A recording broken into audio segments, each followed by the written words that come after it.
Hello BookTube, it's Leah Cooper here, and today I am bringing you another Top 5 Wednesday. This week's topic is Top 5 Favorite Romance Novels, and you know I love me some romance. Specifically, I love reading historical romance. It's one of those things I kind of discovered about myself that was sort of surprising. I definitely expected to be more like a paranormal romance fan, but I've just never really gotten into I've never really latched onto a paranormal romance series that I've really enjoyed. And now obviously if you've been on my channel in the last like 8 months, you know I'm a huge KJ Charles fan. But I'm really gonna try to I could list so many of her books as favorite romance novels, but I'm going to try to limit myself to like maybe one standalone and one series. And I'm gonna try to talk about some other authors. Coming in number 5 is actually gonna be like Jane Austen. Technically these are classics, but they're very much in the style of romance novels. The romance is one of the central aspects of all of her books. In particular, I mean, obviously Pride and Prejudice is like everyone's read it, but for the romance aspect, Persuasion is always going to be my favorite. It is so heartrendingly beautiful, tug at your heartstrings. One of those stories full of like past failed romantic endeavors and second chances and heartache and so much pining. And the letter that Wentworth sends to Anne at the end of the book is one of the most romantic fucking things I've ever read. You should check it out. If you've never read Persuasion by Jane Austen, you really need to. The next book I want to talk about is kind of an obscure little historical romance novel written by an Australian author, and that is Untamed by Anna Cohen. This is Anna Cohen's debut novel and also to date her only novel. I follow her on Twitter and I keep waiting, hoping that she's going to finish another book because I loved this one so much. It's very much, I think, inspired by Taming of the Shrew. There is our heroine who her family has been ruined and she's very poor and down on her luck, and I think now I need to preface this by saying it's been a really long time since I've read this book, so I'm having to cast back in my memory all the details, but I believe she's concerned about her sister marrying well and them having enough money, and she's really good at cards. That's one thing, and she's just so she's like the shrew character. I can't from Taming of the Shrew, right? And then we have this Duke, and he's this just wild cross-dressing Duke, and he's amazing. And they get into some deal. They make a deal with one another to get married, because she needs his respectability or she needs his money and he needs respectability, something like that. I don't remember the details. And of course, just madcap mayhem, etc. Fantastically written card games, so much witty banter, shenanigans. The Duke is such a complex character. I really hope he's actually a Duke. He might be like a Marquess or something. He's a great character though. And they have such a fantastic give and take between one another. Yeah, it's a lovely novel, and you should seriously check it out. So the next romance novel I want to talk about is actually going to be a series of books. It's the Brothers Sinister series by Courtney Milan, and these books came out in 2012 and 2013. There's quite a few of them, and I read the first one, which is called The Duchess War, several months ago, and I thought it was really good. It was a really solid book. It had really interesting characters.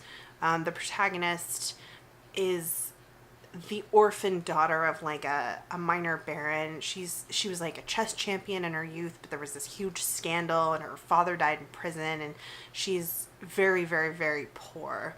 And then there's this Duke, and I don't remember what it is that I think he writes political pamphlets that could be considered seditious if anyone ever found out about them, but he does them because he's really passionate about voting rights and stuff like that, and he's well, I'm a Duke, so if I ever get caught, then no one's gonna actually prosecute me because I'm a Duke, right? someone's blackmailing her and he falls in love with her and she's trying to resist it. And then there's like all this stuff about like people suspecting she's writing the pamphlets and then people suspecting his bastard brother are writing the pamphlets, and gets everyone in trouble.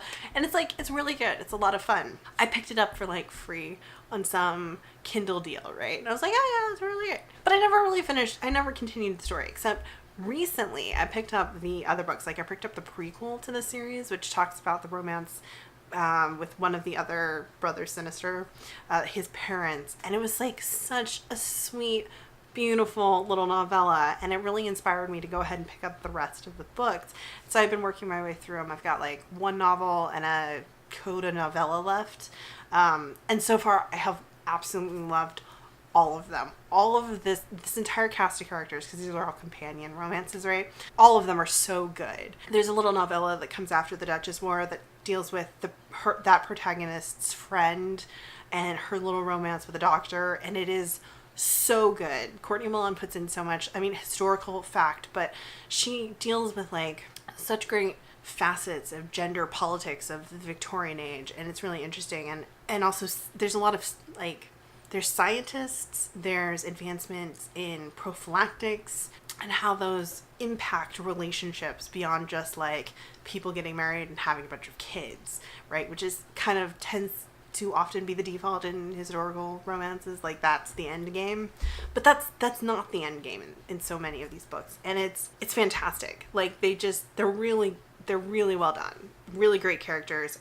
Two of them have made me cry because of like minor subplots that were just like they just like hit me like in the right emotional spot, that I can't recommend this series enough. I think if you're looking to get into some MF historical romance, I think this is a pretty good spot. It's a pretty good series to try. The next book I'm going to mention, I hadn't planned on putting on this list, but as I was kind of like scrolling through what I'd read recently on Goodreads, I realized that I could potentially. And that is Peter Darling by Austin Chan.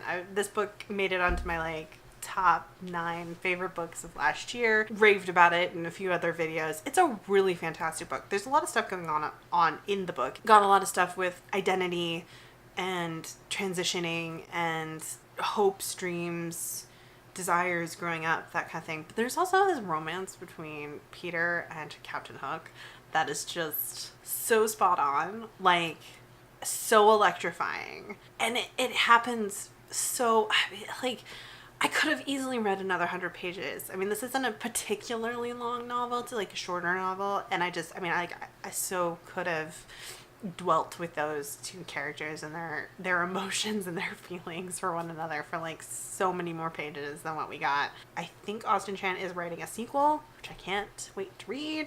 But yeah, so I'm going to go ahead and put it on this list. I mean, I don't know if it's technically categorized as a romance novel. I feel like it might be, but like the romance is definitely an integral aspect of their dynamic, and it's just it's so rewarding to read.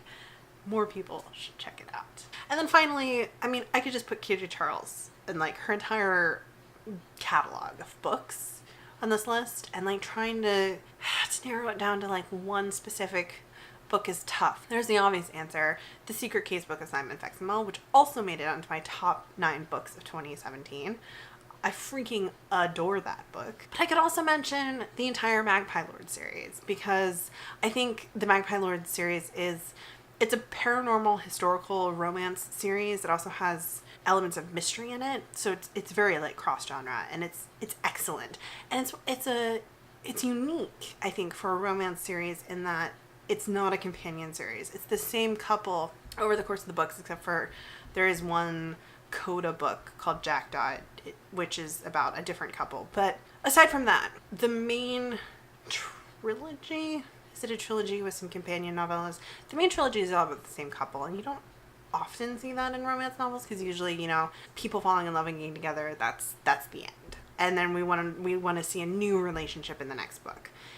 And I think there's this tendency in series with romances sometimes to like draw it out too long. Like they don't want to give the payoff too soon. You see this in television shows. You don't want the characters to get together too early, because then that spells the end of the show, right? And I think KJ Charles does an excellent job with the Magpie Lord trilogy of keeping the relationship dynamic interesting, throwing in challenges for the two characters that aren't cliche, that don't make you kind of roll your eyes. It's not like they're having misunderstandings for misunderstanding's sake.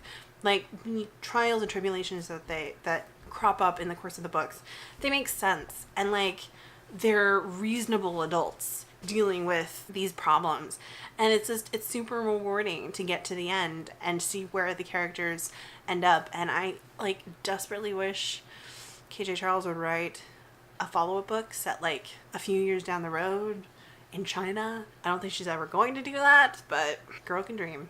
So anyways, those are my top 5 favorite romance novels slash series slash authors.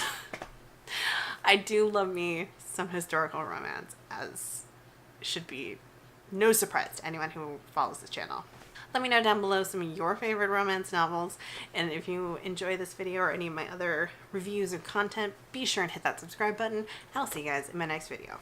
Bye.